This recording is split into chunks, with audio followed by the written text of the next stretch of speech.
What are we doing here? And where are we gonna go? It's like we just woke up one morning, and then it's welcome to the show.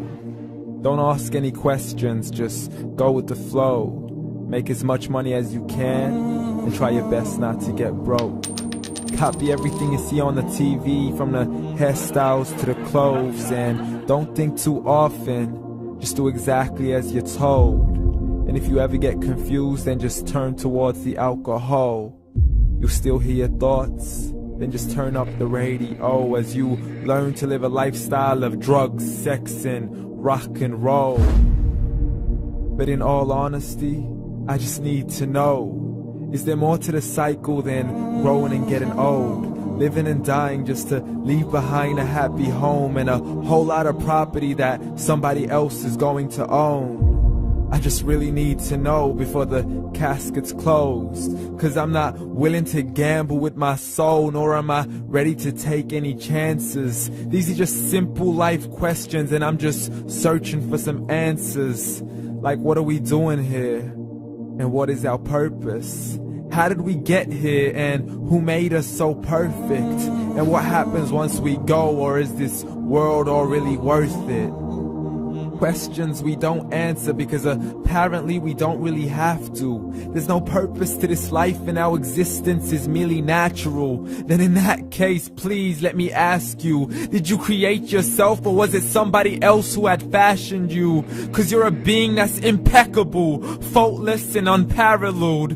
You're a product of supreme intelligence, and I'm merely being rational.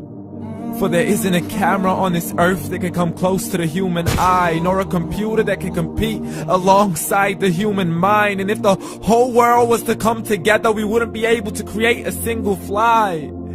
So many signs, yet we still deny. As science tries to justify that all this could come from none, when it's a simple sum. 0 plus 0 plus 0 cannot possibly ever give you 1. So from where did all this order come? For everything has its origins, a maker, a creator of its own. I mean, the only reason you're watching this video is because somebody had to press upload. So we can believe in the Big Bang, but I'd rather believe in He who caused it to explode. Allah, the creator of everything along with every single soul. The ever-living, the master, the only one who is in control. Unlike his creation, beyond our imagination. And no, he's not a man, nor does he have any partners in association. He's on his own. And no, he did not ever leave us alone. Just like every manufacturer, he left us with an instruction manual. The Quran and Islam, and I'm sorry to jump to conclusions, but it's the only one possible. The only definition of God is the one and only supreme being. It's logical, a book with 0 contradictions, with miracles that are both scientific and historical, all revealed over 1400 years ago.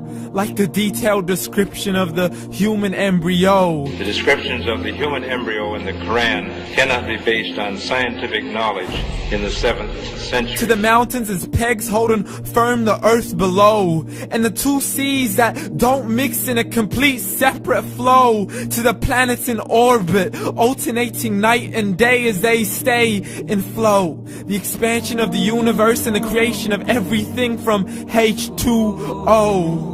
To the stories of the past and the preservation of Pharaoh. To identifying the lowest point in the land where Persia defeated Rome.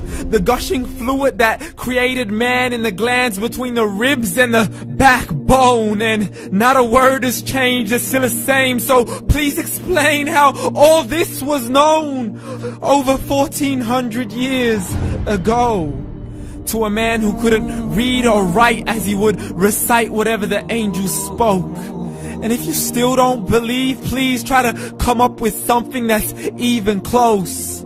But you can't, so we took God as a mockery and his messengers as a joke. Muhammad could not read or write. How's somebody who can't read or write gonna start a religion? Dismissed his scriptures as legends and tales of the ancient folk, as we live life according to our whims, desires, and hopes. saying this life is the only home we will ever know. We will live then die, then simply turn to bones. YOLO! Correction, after the grass dies, the rain arrives and it regrows, and Allah promises to do the same thing to your very soul and bring you back from your very fingertips to your toes, as the all-seeing supreme being watches us so close, and we are surely being tested in our wealth, our health, and our self, and everything that we've been blessed with. So believe, for we will surely be resurrected and be brought back to our Lord and account for every single deed, as He hands us our books and orders us to read. From the bad to the good and everything in between. You yourself are sufficient for your own accountability, so don't be mad at me. You are the one who thought He wouldn't come back to me. I gave you a whole life long to search after me, but you were busy in all that which was temporary. So read, and glad tidings to all those who believed. And if you disbelieve, read. And don't let that day be the first day you find out what your life really means. Read.